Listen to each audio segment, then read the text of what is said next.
Hello, Just Too Good here, or shall I say Just Too Negative, because I'm counting down the top 10 sets that disappointed me the most from LEGO. For a set to disappoint me, I had to be hyped for it before receiving it, or before the set was revealed. This is all my personal opinion, and some of these might just be good sets that have a major aspect of them that let me down.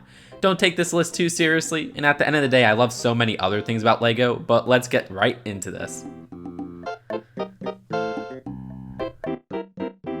Starting off the list is the LEGO Back to the Future Time Machine. Don't get me wrong, the Back to the Future Time Machine is a good set in 2013 looking back. It was pretty revolutionary at its release, being the first LEGO Idea set, or LEGO Cuusoo set as it was called at the time, to be based on a film. And the first LEGO set to be based on an 80s film that wasn't Star Wars or Indiana Jones. And it was a rare standalone movie set. Back to the Future 1 and 2 are some of my favorite movies of all time, but that didn't stop me from calling out a very poor design choice. I'll let 2013 me speak for it. Why is it blocky like that? What's that? Maybe it's based off the original. This has a hood piece. Lego made a hood piece. And this is what they give us. This is what they give us. This looks... Why are there studs here? I have a few questions. Okay, stop. But yeah, choosing to make the front out of tiles and plates instead of the sloped piece in the original product was so disappointing to see upon reveal. I guess LEGO wanted to make this set a bit more affordable, as adding that sloped piece would have added a lot more volume and pieces closer to the original model. As I said before, this set was really revolutionary for the time, and because of this, LEGO weren't experts at developing and marketing a niche product like it. But at the end of the day, I'm glad we ended up getting this as a set, and I hope in the future LEGO remakes it to fix the front design. And at the very least, I'm glad this set came with fantastic minifigures, as the original teaser that leaked didn't even show Doc and Marty. If they were missing, this set could have easily taken the #1 spot. I've roasted the LEGO Star Wars 2016 Death Star extensively on this channel, so I'll keep it brief in this video. As somebody who held off on the 2008 Death Star, hearing the rumor of the build for this one being bigger and better, I had high expectations. Enclosed removable walls would have tremendously bumped the price up, but it's what I had in mind. However, LEGO just ended up throwing in around 200 extra pieces to stabilize some builds of the old version, 4 extra minifigures, and bumped the price up $100. Even taking into account inflation at the time of the release, that $100 price increase wasn't justified. The disappointment comes from that price hike for something that could have been so much more original in its design, but nope, just a few improvements here and there over the 2008 build and nothing much else new. For a more recent example, it's the Iron Man Hall of Armor set. This is definitely one set a lot of people love that I'm not a fan of. Before it came out, I knew a Hall of Armor set for Endgame was coming that was relatively expensive. The only Hall of Armor set released before was a small section with the Iron Man 3 Malibu Mansion, which was 2 spots for armor suits. Naturally, I expected part of the Malibu Mansion to be the set, but then LEGO just gave us a strip of armor displays and not much more. I felt like the set was incomplete and drastically overpriced in that sense. Don't get me wrong though, the new included armors are incredible. It's the first time we're getting LEGO figures for the Mark V, 1, and 41. But then they made the first LEGO Igor suit, this very awkward buildable figure with a strange helmet design, taking up more of the piece count and bumping the price, and that could be said with the Outriders as well. I know a lot of you guys are a fan of this set, but again, this is just my personal disappointments, and this is a huge one that just came out. It's no secret I'm a huge LEGO Toy Story fan. I own every set they've released for the theme, new and old. And the original LEGO Toy Story retail exclusive sets from 2010 were some of the more interesting additions to the line. Construct-A-Zurg, released in the first wave as a Walmart exclusive. I think it's a great buildable LEGO figure of one of my favorite characters from the Toy Story franchise based on appearance alone. Even as a kid, Zurg always looked the coolest to me. For the second wave, there were 2 more retail exclusives.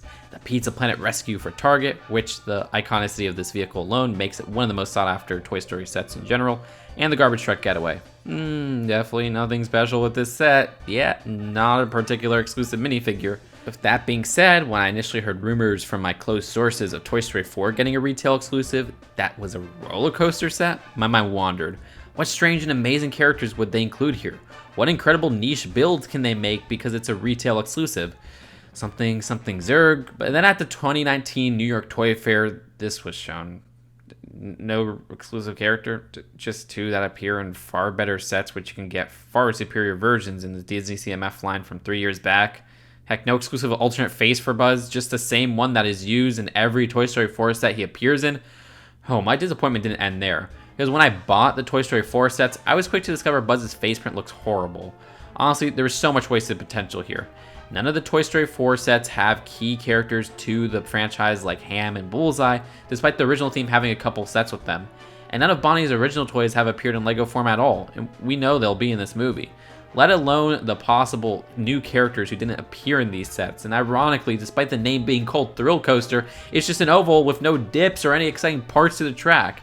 In my opinion, it's the least exciting set of the line, not only in its build alone, but for the minifigure choices as well. Yes, I know there's some decent pieces in this set, but I'm coming at this with the perspective as a die-hard Toy Story fan. Alas, the initial rumor of the set being a retail exclusive in the United States wasn't even true, even with the inconsistency of the set number ending the line of Toy Story 4 sets, despite it being cheaper than the biggest set. It's like this set was a last-minute idea rushed for release. As angry as I sound with this entry, if we didn't have the original sets with the missing characters or 5 other sets in this line, this set would have been a lot higher on the list. But as it stands, it's not something I think about too often. A wasted space for sure, but there's many more sets that disappointed me even more than this little coaster did.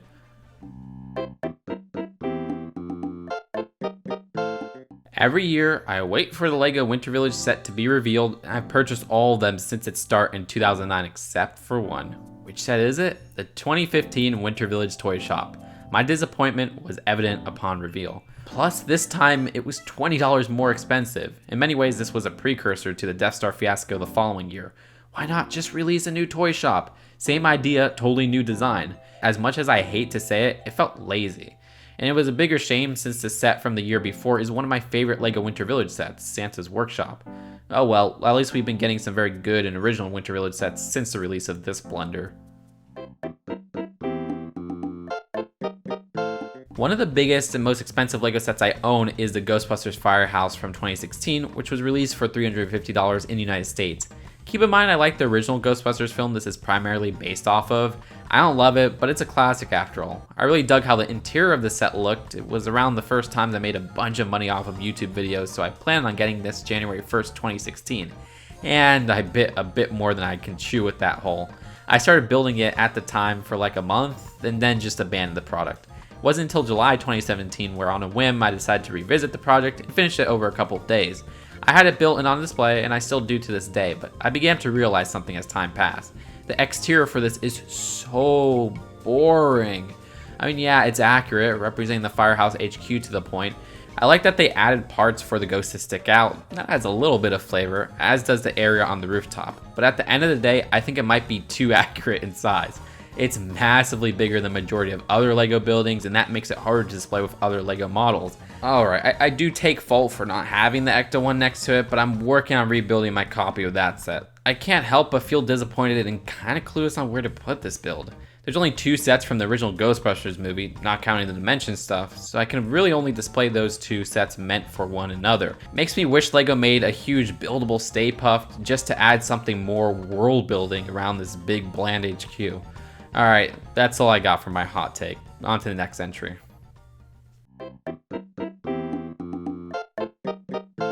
This entry begins the big Christmas gifts I were disappointed with. It's the 2008 LEGO Agents Mobile Command Center. I kept this LEGO catalog in the backseat of my car leading up to Christmas 2008, and there's 2 sets I wanted the most, Town Plan and the Mobile Command Center. Town Plan is one of my favorite sets of all time. Mobile Command Center, on the other hand, went wrong with the roof. My roof for this set would always break at its attachment to the back wall and not close properly. I'll be honest, and you'll hear me say this later in the list, may have built it wrong since I didn't really have many big sets around the time I got this one, but the other half of me thinks there was something legitimately flawed with the roof connection. As you can see in the 2014 remake for Ultra Agents, LEGO used the newly introduced mini ball joints and this worked tremendously well. I have no problems with it. I'm sure the comments will be filled with people saying they didn't have problems with this set, but I'm just conveying how this set left me feeling for the years I had it built. And honestly, I had to leave the roof open for the time it was built. Thankfully, the interior was the most fun part about the set, so I did end up getting some enjoyment out of it. Christmas 2007 was the first time I ever asked for specific LEGO sets as gifts, and came two of my biggest LEGO disappointments. For the number 3 spot, it's the LEGO Creator Ferris Wheel from 2007. This was my first LEGO Ferris Wheel outside of the Fabuland line, and that instantly drew me to it. I was very excited to build it, but my disappointment came after it was finished. This set was not made with minifigures in mind, but I didn't evaluate this before getting it. So when I filled the gondolas with minifigs, the motorization aspect didn't work. It would move a second, bounce back, then rest still. I played around with it, adding like only 4 minifigs, but nothing worked and it was such a letdown. Keep in mind, it's possible I built this original one wrong. At the time, it was also the biggest LEGO set I had. In 2015, LEGO released a version actually suited for minifigures with an overall better build, and that retired before I ended up buying it. I was so burnt from this last one, I was iffy on purchasing another. But hey, with the original, at least I had fun taking it apart in 2017. You know, this set had a great life. I'll miss you, Ferris Wheel.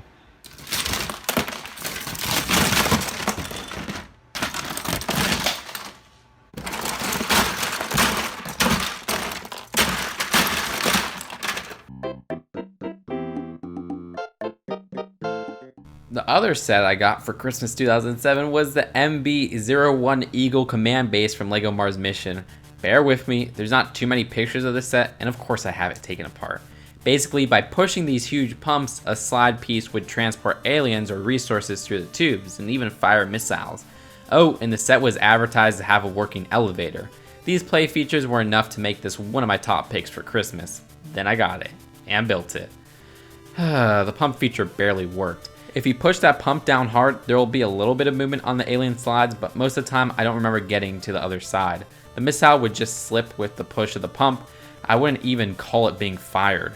The elevator function is based on this long Technic axle, and the elevator platform is way too small. And unlike the Ferris Wheel, which was a great display piece, the overall design of the set couldn't even salvage it in my opinion. The design is so open and barren, it's a bit of an eyesore. Usually I like when a playset is all connected, but this one hinders the design since it's a pain in the butt to transport. Heck, the only build not connected is a shuttle, which would always fall apart with some very loose piece connections. It may sound like I'm being too hard on this set, and well, I think this one might deserve it. The MB-01 Eagle command base might have soured my whole opinion of the Mars mission theme in general. It's not good to let one bad apple ruin the perception of a whole theme, and in recent years, I've been more open to Mars mission. But back when the sets were on the shelves, because of this set, I avoided the theme like the plague.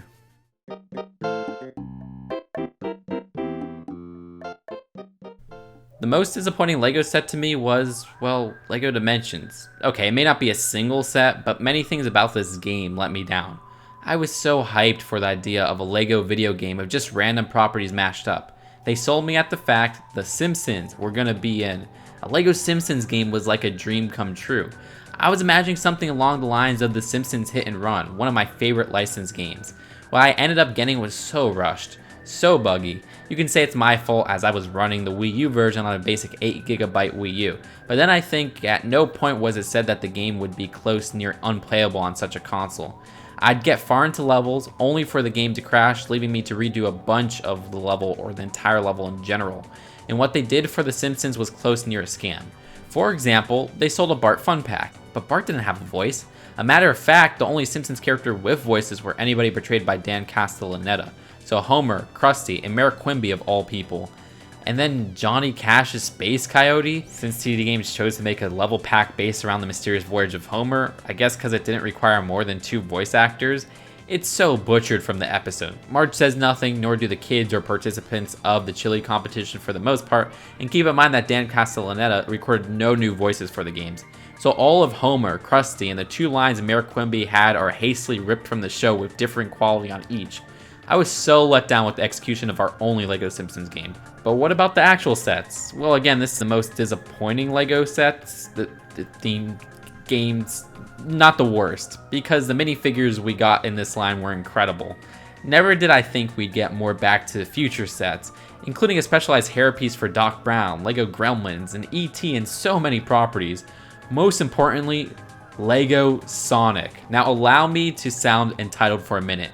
It sucked that we didn't get more than one Sonic pack. No Tails minifigure was ever released here, and it was lame that each of the sets didn't have instructions to build the vehicles of the packs the game was required. I get why that was a thing, they wanted to make the sets interact with the game, but it made building them a pain in the butt when my game barely worked. And that's LEGO Dimensions, it just barely worked. As in, the minifigures were amazing, but the main purpose, the game, this expansive Toys to Life adventure, was cut short as the game reached its third year, with many potential expansions cancelled and many errors written throughout. Either way, that's my list for the most disappointing LEGO sets. This video was made possible by my lovely Patreon supporters shown on the screen, and if you want to go the extra mile, consider becoming a Patreon by clicking that card, which unlocks weekly updates, polls, and more. Special thanks to Mecha Bricks for the 3D views of some of the sets, and let me know your choices for the most disappointing LEGO sets in the comments below. Subscribe to keep up to date on upcoming list videos, and I'll see you guys later. Peace out. Bye.